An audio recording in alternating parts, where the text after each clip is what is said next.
तो आप लोगों ने जो प्रॉब्लम पूछी है वो पूछी है क्वेश्चन नंबर 7। ठीक है, सबसे पहले 7 प्रॉब्लम को मैं तुम्हें बताऊंगा। कहाँ आया इसमें कुछ पता ही नहीं लग रहा है। तो देखो तो जरा, यहाँ तक आ रहा है इसका। उसको जैसा अब देखो, अब आया क्या? चलो ठीक है। तो भाई क्वेश्चन नंबर 7 में तुम्हें बताने जा रहा हूं। और मैंने एक बात और तुम्हें बताई थी कि भाई इस किताब में काफी कुछ मिसप्रिंट मिलेगा। ठीक है, अब तुमको मिसप्रिंट के लिए तुम्हें कहा भी था पुरानी किताब में से फोटो मंगा लेना। मैंने अभी अभी एक क्वेश्चन आके देखा, मुझे डाउट लग रहा था इस क्वेश्चन पे। ये क्वेश्चन है 13वें में क्या लिखा है? 2 गेंद एक बॉक्स से बिना प्रतिस्थापित किए। बिना प्रतिस्थापित का क्या मतलब है?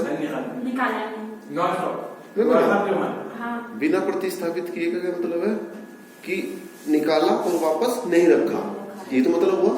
लेकिन ये बिना वर्ड नहीं है। इंग्लिश की बुक अगर तुम खोलोगे तो उसमें लिखा है विद रिप्लेसमेंट, यानी प्रतिस्थापन के साथ। और यहां क्या लिखा? समझ गए कितनी गलतियां हैं? तो इसमें बहुत गलतियां हैं प्रोबेबिलिटी में, तो ध्यान रखना।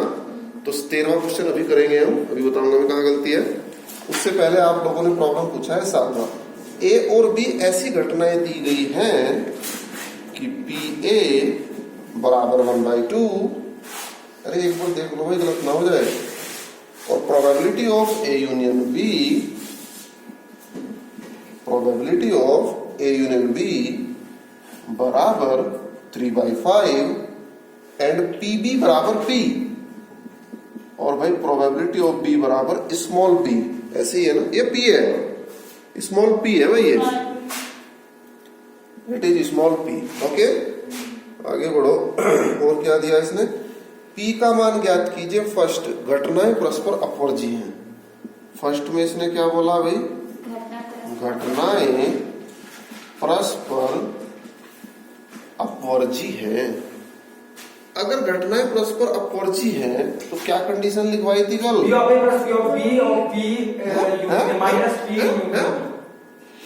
अबे थोड़ा पहले होश में आ जा।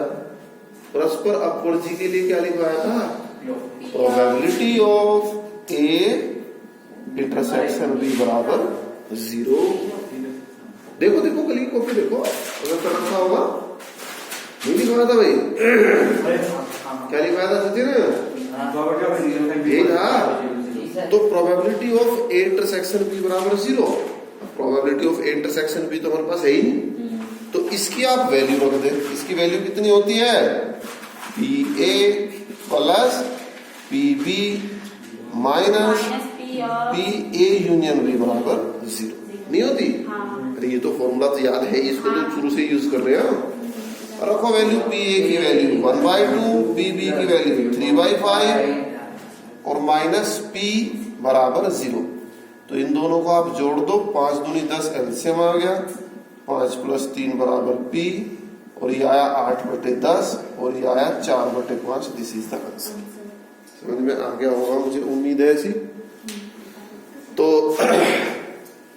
अब करते हैं सेकंड पार्ट। सेकंड में क्या बोला भाई इसने? बताओ सेकंड पार्ट में क्या बोला? घटनाएं स्वतंत्र हैं। तो स्वतंत्र में क्या लिखवाया था आपको? Probability of A union B बराबर पी ए पी बी, यही था। सोच लो, ये ए इंटरसेक्शन था। देखो कल लिखवाया तो तुम्हें, क्यों भाई? अरे कल ही तो लिखवाया, तुम लोग भूल रहे क्यों इतनी जल्दी? इंटरसेक्शन था, यूनियन था। कुछ नहीं याद रखते भाई तुम तो, है? कुछ नहीं याद रखते भाई तुम। जल्दी बताओ। नहीं याद है? इंटरसेक्शन था। क्या था भाई? Probability of A intersection B बराबर P A dot P B, ये था। याद रखा करो। अब probability of A intersection B की वैल्यू है क्या तुम्हारे पास? है? अरे ये अलग चीज है। क्या गलत? आपने मान लिखा अरे गलत कर दिया, सर ये लिखा हुआ 6। छह पाँच तो आंसर क्या आ रहा? 11/10 11/10। चलो ठीक कर लिया, कैलकुलेशन होगी। चलो अब इसको हमने मिटो दिया, ठीक है। फर्स्ट पार्ट से हमारा कोई संबंध नहीं रहा। अब ये कहता है कि घटना जो है स्वतंत्र है, तो स्वतंत्र में क्या लिखवाया था? Probability of A intersection B बराबर पी ए बी बी। अब क्या इसकी वैल्यू है तुम्हारे पास? नहीं है, तो इसका फॉर्मूला ब्रेक कर दो, जैसे अभी ब्रेक किया था। क्या था इसका formula? P A plus P B minus P of A union B is equal to P of A बराबर पी ए पी। रखो इसकी वैल्यू, P A P B P P P P B हो गया पी, और ये हो गया पी ए 1/2 पी बी और पी। कर लो कैलकुलेट भाई, पी बी एक तरफ कर लो, थोड़ी सी कैलकुलेशन तो करनी हो जाएगा। अब इसके बाद आप लिखो, कल कहां तक निपटवा दिए थे हमने? हाँ भाई बोलो जल्दी। हमारा जो क्वेश्चन है 11 तक निपट के थे ना कल। लिखो 12 क्वेश्चन। भाई देखो, अगर तुम रोज काम नहीं कर रहे ना तो ये मान के चलो तुम लोग समझ नहीं पाओगे कुछ भी। सर आंसर में होगा भी वाला भी गलत है। कौन से का? ये वाला भी जो अभी किया 1/10 सारा 11/10 की जगह 1/10 11/10 की जगह 1/10 भाई इनको मिलाना भाई इंग्लिश की बुक से, या तो मैं इंग्लिश की पीडीएफ भेजूंगा तुम ग्रुप में। आज इंग्लिश की बुक की पीडीएफ भेजूंगा मैं, उससे खुद मिलाते रहो तुम लोग, क्या गलत है क्या सही है। बस पहले गलत को सही करो, आंसर गलत आ गया तो पहले क्वेश्चन को चेक करो कि क्वेश्चन की थ्योरी गलत है। अभी क्या कहा भाई इसने 12वें क्वेश्चन में? एक पासे को 3 बार उछाला जाता है। ध्यान से सुनना भाई, 12वें क्वेश्चन में इसने कहा है कि एक पासे को 3 बार उछाला जाता है। समझ में आ रही बात? अब ये कहता है तो कम से कम एक बार विषम संख्या प्राप्त होने की प्रायिकता ज्ञात करो। तो क्या कहा इसने भाई? कम से कम एक बार विषम संख्या प्राप्त होने की प्रायिकता ज्ञात करो। सबसे पहले ये क्वेश्चन 2 ही लाइन का है, लेकिन वो 2 लाइन समझ में तब आएंगे जब कुछ पता होगा। देखो, एक पासे को हम फर्स्ट टाइम फेंकेंगे, 1 2 3 4 5 6 कुछ भी आएगा, सेकंड टाइम, थर्ड टाइम, तो इसका जो सैंपल स्पेस बनेगा वो कुछ कैसा बनेगा? 1 1 1 1 1 2 ऐसे, फिर ऐसे, फिर ऐसे, और कितने आएगा? 6 × 6 × 6 216। ठीक है, ये तो बात सभी को पता है। अब मैं जो तुम्हें समझाने का प्रयास कर रहा हूं वो ये है कि जब आप एक पासे को 3 बार फेंकते हैं तो ये इसकी क्या है? फर्स्ट ट्रायल यानी फर्स्ट थ्रोइंग, ये सेकंड ट्रायल, ये थर्ड ट्रायल। एक ब्रैकेट आपने बनाया, उसमें 3 नंबर लिखे, तो 3 नंबर का मतलब जो पहले उछाल पे आया वो पहले नंबर पे, दूसरी उछाल पे आया दूसरे नंबर पे, तीसरी उछाल पे आया तीसरे नंबर पे, तीनों उछाल पे बना गया। अब यहां एक वर्ड इसने कहा कम से कम एक बार विषम संख्या। अब यहां आप देखो कितनी विषम संख्या है? तीनों, तो ये भी शामिल हो गए इसमें। मैं ये समझाना चाह रहा हूं कि कम से कम एक विषम संख्या में कौन कौन शामिल होंगे। भाई अगर कहीं लिखते हो 1 2 4, ये शामिल होगा भाई, कम से कम एक तो विषम संख्या, तो ये भी शामिल है, अनुकूल अवसर में जाएगा ये भी। मैं कहीं लिखता हूं 1 1 4, इसके अंदर 2 विषम संख्या, ये भी जाएगा। समझ रहे हो? कम से कम एक विषम में क्या आएगा? 1 वाले भी जाएंगे, जिनमें 2 विषम है वो भी जाएंगे, जिनमें 3 विषम है वो भी जाएंगे। यानी कहने का मतलब अगर कोई भी जो ट्रिपलेट लिखा है यहाँ, 3 अंक जो लिखे हैं, उनमें से एक भी विषम आ गया, वो तुरंत एकदम अनुकूल अवसर में पहुंच जाएगा। नहीं समझे? केवल कौन से नहीं जाएंगे अनुकूल में? जिनमें सारे के सारे सम। समझ में आ गई होगी बात अब? ठीक है, यानी अगर तीनों पे सम है तो बचेगा, अदरवाइज कहां पहुंच जाएगा, अनुकूल अवसर में। इट्स ओके, ये बात सबको क्लियर हो चुकी। तो अगर मैं कम से कम विषम को छोड़ के, उसको भूल के मैं क्या कर दूं, तीनों पर सम संख्या आने की प्रायिकता ज्ञात कर दूं। नहीं समझे? अगर मैं तीनों पर सम संख्या आने की प्रायिकता ज्ञात कर दूं और फिर इसको क्या घटा दूं, 1 में से इसको घटा दूं, तो ऑटोमेटिकली क्या आ जाएगा, कम से कम एक विषम। नहीं समझ में आई मेरी बात? भाई कम से कम एक विषम में कौन कौन आएंगे, जिसमें एक विषम आ गया वो भी, 2 आ गया, 3 आ गया, बचेंगे कौन, जिन पे तीनों ही सम होंगे। भाई जिन पे तीनों ही सम होंगे केवल वो ही बचेंगे, और बाकी नहीं तो सारे कहां पहुंच जाएंगे, कम से कम एक विषम में। ओके, तो क्यों ना हम एक काम करें, सम संख्या आने की प्रायिकता निकाल दे तीनों पर। It's okay.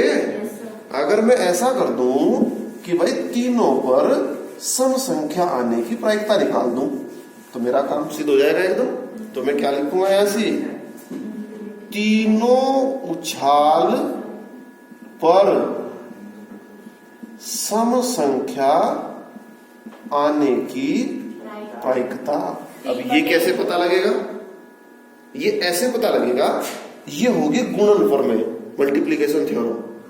तो तीनों पर सम संख्या आने की प्रायिकता कब पता लगेगी, पहले क्या होगा, पहली उछाल पर सम संख्या आना, फिर क्या लिखेंगे आप, दूसरी उछाल पर सम संख्या आना, फिर क्या लिखेंगे, तीसरी उछाल पर सम संख्या। YouTube वीडियो सुन के लिखनी है बातें, मैं थोड़ा लिख नहीं रहा है। तो पहली उछाल पर सम संख्या आने की प्रायिकता क्या होगी, एक पासा फेंका, सम संख्या आने की प्रायिकता क्या हुई, 3/6 यानी 1/2। ओके, अब पासे में ऐसा तो है नहीं कि एक बैग में लाल गेंद काली गेंद भरी बाहर रखी और उसे वापस डाले ना डाले, वहां तो विकल्प पैदा हो रहे, यहाँ तो विकल्प है ही नहीं। भाई यहाँ तो दोबारा पासा उछलेगा, फिर से वही 6 विकल्प है। तो दूसरी उछाल पर सम संख्या आने की प्रायिकता 1/2। अरे नहीं समझ में आ रही क्या बात? अरे यहाँ विकल्प तो नहीं है, प्रतिस्थापित करे ना करे, रिप्लेसमेंट है या नहीं है, यहाँ तो है ही नहीं विकल्प, यहाँ तो ऑटोमेटिक रिप्लेसमेंट है, जब भी उछालेंगे 6 विकल्प। तो तीसरी उछाल पर आने की प्रायिकता कितनी हुई, 1/2। ओके, तो तीनों उछाल पर सम संख्या आने की प्रायिकता कितनी आ चुकी, 1/8। अब क्या लिखेंगे आप, अर्थात कम से कम 1 पर विषम आने की प्रायिकता 1 - 1/8 बराबर 7/8। अगर मैं डायरेक्ट बोर्ड पे यही चीज लिख देता, क्या समझ में आ जाता? पहले मैंने बताया ना क्यों 1 में से घटाने का फायदा मिलेगा हमें। पहले मैंने दोनों के बीच में अंतर सिखाया तुम्हें, और ये अंतर कब समझ में आया, जब तुम कल पूरक घटना सीख चुके। भाई पूरक में क्या होता था, कोई काम हुआ और नहीं हुआ, दोनों का टोटल कितना होता था, 1। ठीक है, तो ऐसे ही यहां सम संख्या आना और कम से कम एक विषम का टोटल कितना है, 1। तो इसीलिए आप क्या करेंगे, 1 में से अगर सम संख्या आने की प्रायिकता घटा देंगे तो क्या आ जाएगी, कम से कम एक विषम। तो कम से कम वर्ड कहीं आए तो आप ये जुगाड़ बड़ी, ये टेक्निक आप लगा सकते हैं। ठीक है, कि कम से कम में तो बड़ा मुश्किल है सारों को गिनना, 216 को कैसे गिनोगे आप बताओ, समझ में आ गई बात। और मल्टीप्लिकेशन थ्योरम कैसे यूज हुई ये भी समझ में आ गया। मल्टीप्लिकेशन थ्योरम क्या होती थी, probability of E intersection F intersection G। इसको आप और बड़ा भी बना सकते हो थ्योरी लिख के, पहली उछाल पर आना, पहली उछाल पर समाने की घटना को E मान लो, दूसरी पर F, तीसरी पर G। फिर आप मल्टीप्लिकेशन थ्योरम का probability of E intersection F intersection G बराबर PE dot PF upon E dot PG upon EF। तो सबकी वैल्यू 1/2। तो आप मल्टीप्लिकेशन थ्योरम को अगर आप डिटेल में लिखना चाहे तुम्हारी मर्जी है, लेकिन ये क्या 2 नंबर में होगा, तो आप ऐसे ही करते तो ज्यादा बेहतर है। लेकिन मैंने बता दिया बेस वो भी है और बेस ये भी है।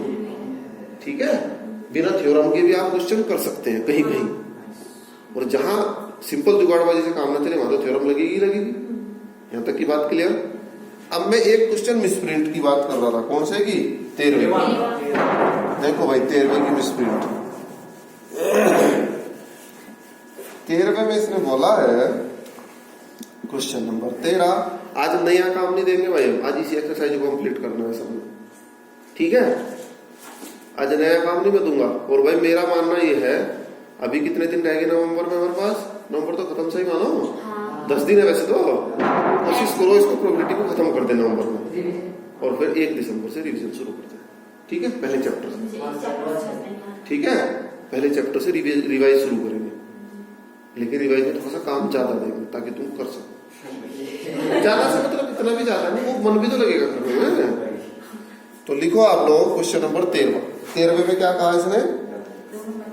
2 गेंद एक बॉक्स से प्रतिस्थापित किए निकाली जाती है विद रिप्लेसमेंट।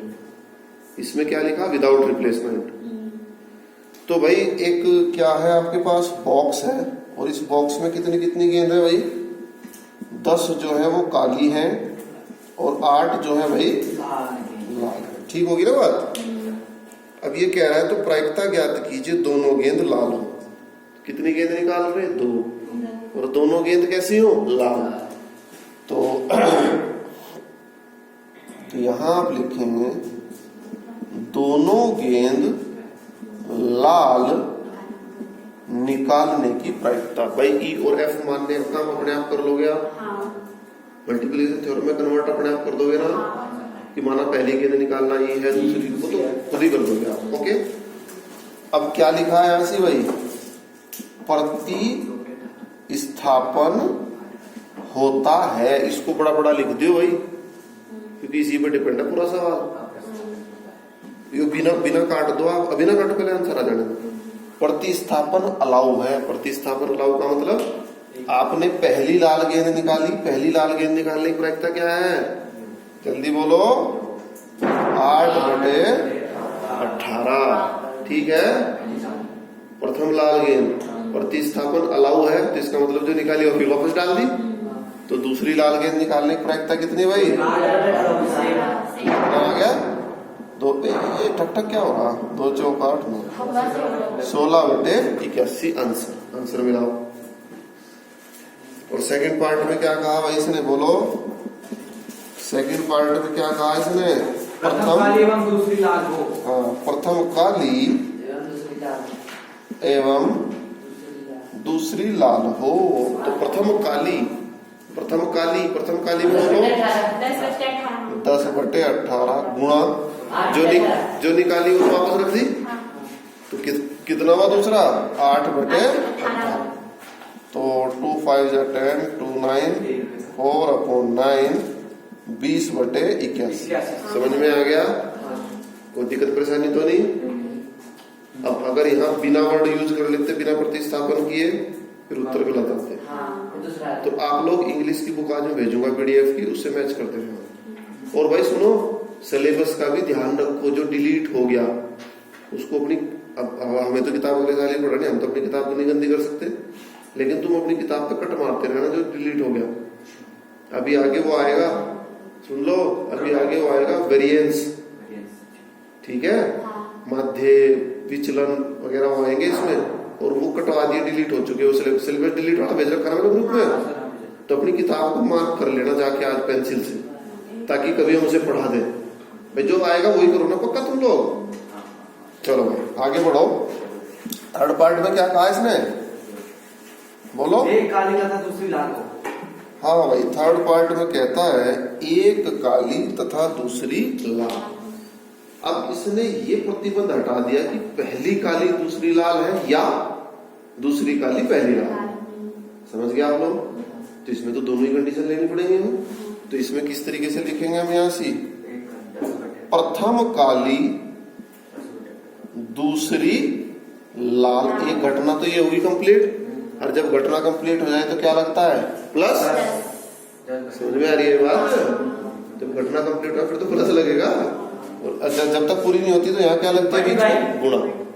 अब यहाँ क्या लिखेंगे इस बार भाई? प्रथम लाल गुणा दूसरी काली। अब एक लाल एक काली तो है। बोलो भाई, प्रथम काली के लिए क्या लिखूं? 10/, दूसरी लाल के लिए 8 प्लस 8/18 गुणा 10 बटे कर दोगे कैलकुलेशन, हाँ कितना आएगा? 5 चौक 20 बटे 81 प्लस 20 बटे 81, 40 बटे 81। ठीक होगी बात यहाँ तक? कोई दिक्कत परेशानी नहीं? नेक्स्ट क्वेश्चन एक और बता दो फिर तो कर ही लोगे।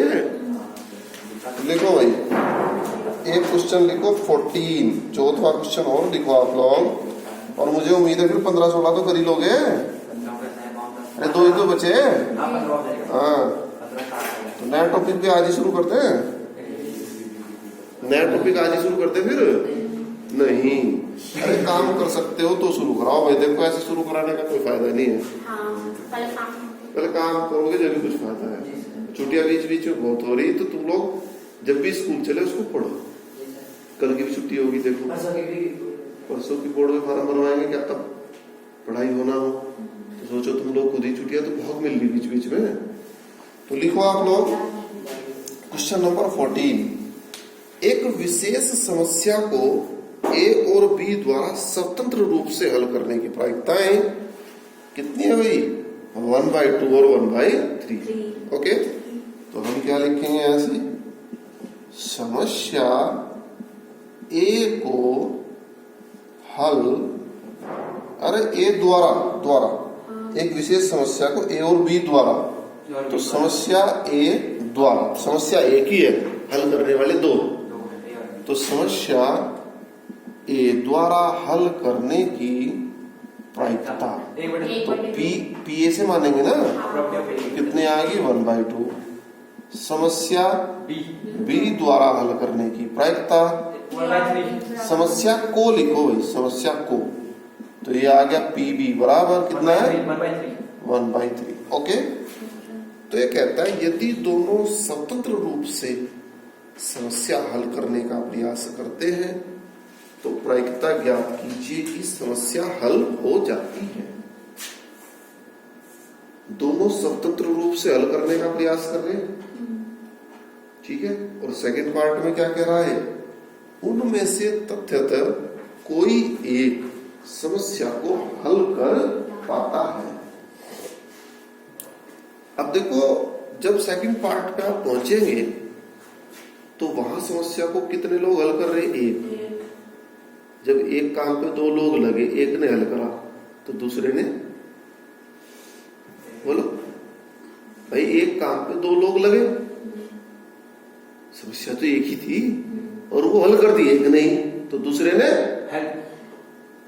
हल नहीं की, दूसरे ने हल नहीं, समझ गए? तो नहीं की भी जरूरत पड़ेगी ना, तो हम इसमें नहीं की भी निकाल रहे हैं। तो आप लोग क्या लिखो ऐसी? समस्या को ए द्वारा हल न करने की प्रायिकता, तो हल न करने की प्रायिकता का मतलब ए डैश होगा, याद आ गया? और 1 में से घटा देंगे तो कितना आ गया?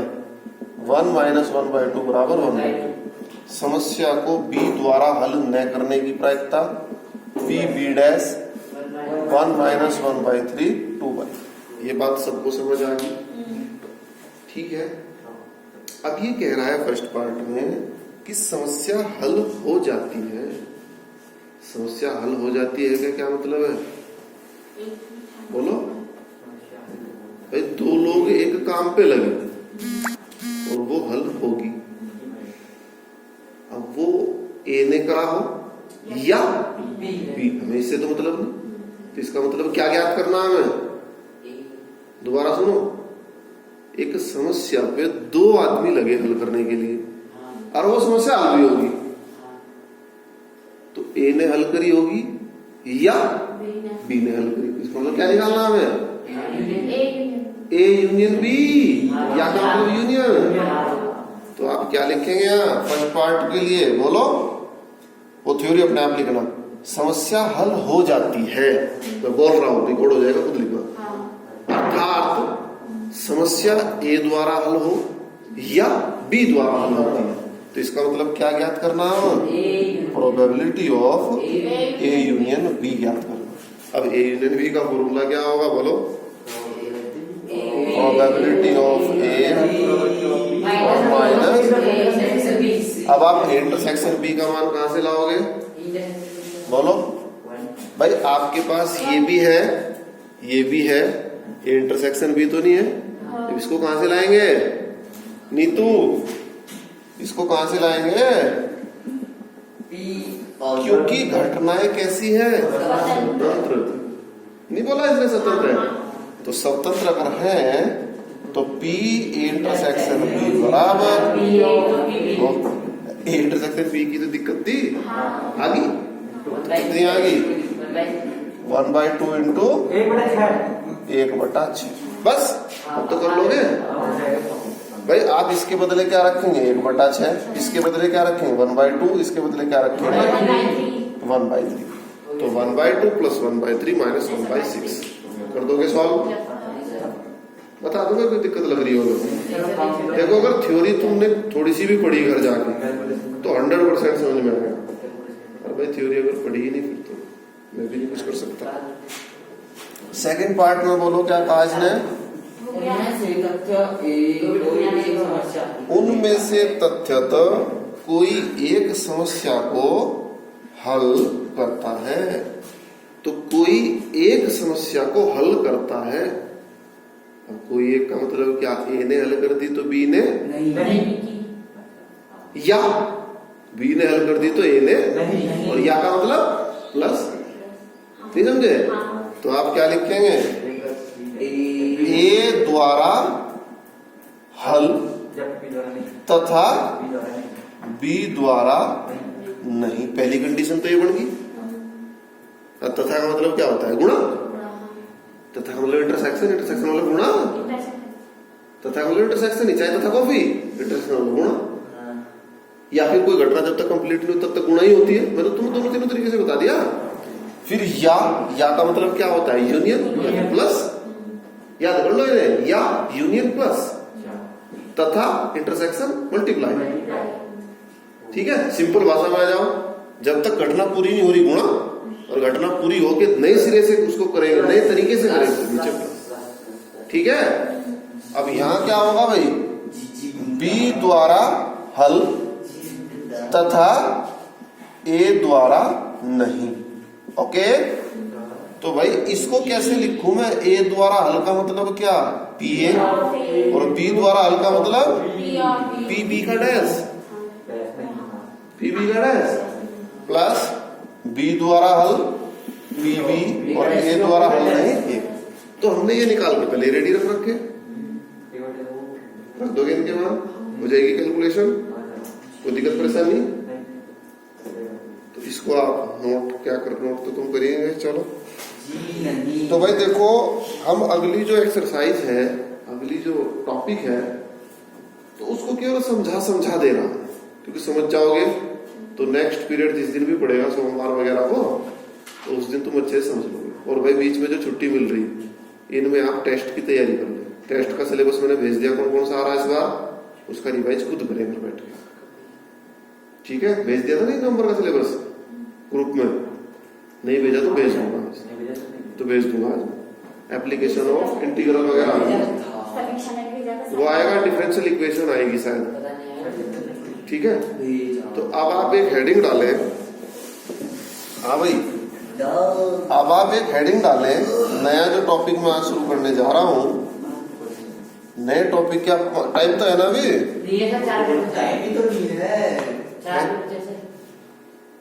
एक प्रतिदर्श समष्टि का विभाजन। हेडिंग डालें, एक प्रतिदर्श समष्टि का विभाजन, partition of a sample space. है बेज भी होगी शुरू, भी पहले समझ दो। Partition of sample space. हाँ भाई, मान लो ये पूरा एक कमरा सैंपल स्पेस है, हमने इसके छोटे छोटे पार्ट कर दिए। ठीक, माना हमने 8 पार्ट कर दिए, तो क्या खासियत रहेगी उन 8 पार्टों की? कि वो एक दूसरे को ओवरलैप नहीं कर। पहली खासियत ओवरलैप नहीं करने का मतलब क्या? कि अगर पहला पार्ट E1 है, दूसरा पार्ट E2 है, तो इनका इंटरसेक्शन क्या होगा? समझ में आ गया? ओवरलैप ना करने का मतलब कोई कॉमन ना आना ही तो है। अगर आपने 8 पार्ट करे E1, E2, E3, E4, E8 तो इसका मतलब क्या होगा E1 इंटरसेक्शन E2 बराबर क्या होगा 5। या फिर इसको आप ऐसे भी लिख सकते हैं E1 intersection E2 intersection E3 intersection E4 intersection dot dot dot और क्या आएगा 5। 5 यानी कोई भी पार्ट एक दूसरे से ओवरलैप नहीं। समझ में आ रही बात? अब दूसरी खासियत क्या होगी बोलो जल्दी। उनका टोटल सैंपल हाँ, उनका टोटल सैंपल स्पेस के बराबर होगा। टोटल का मतलब क्या होता है? प्लस तो कर नहीं सकते हैं। टोटल का मतलब क्या होता है? अरे प्लस का मतलब यूनियन है, नहीं समझे? सबका अगर यूनियन कर देंगे तो कहीं के बराबर आएगा सैंपल स्पेस के। तो इसका मतलब क्या हुआ E1 union E2 union E3 union E4 union और बराबर कहीं के आएगा। ये बात बताओ सबकी समझ आ गई या नहीं? अगर मैं एक कमरे के पार्ट कर दूं तो पहली बात उनमें कोई कॉमन नहीं होगा, यानी इंटरसेक्शन सबका 5 होगा। दूसरी बात सबका अगर मैं टोटल करूंगा यानी यूनियन करूंगा तो सैंपल स्पेस के बराबर। पार्टीशन समझ में आ गया सैंपल स्पेस का? कोई दिक्कत परेशानी नहीं किसी को? अब एक घटना आई जो सपोज करो 8 कमरों में तुमने बांट दिया इस कमरे को, ओके? और भाई इन 8 का एक कॉमन रिश्तेदार आ गया। अब वो किसके घर रुके? वो पहले के घर भी रुक सकता है। हमने माना इन 8 का एक कॉमन रिश्तेदार आ गया ए। अगर तुम ऐसे कहानी के रूप में गणित सीख गए तो तुम कभी नहीं भूलोगे, एक एक चीज याद रहेगी। अगर ये कहानी से तुमने मेरी सीख ली और भाई कहानी से ना सीखी तो फिर तो दिक्कत ही दिक्कत है। कहानियों के रूप में सही समझ में आ रहा ना? पहली कहानी ये थी कि हमने 8 घरों में बांट दिया, 8 में कोई कॉमन नहीं है और 8 का टोटल सैंपल स्पेस के बराबर। तो समझ में आ गया कैसे होता है पार्टीशन सैंपल स्पेस का? अब एक रिश्तेदार आ गया इन 8 का कॉमन, वो सभी का आ गया।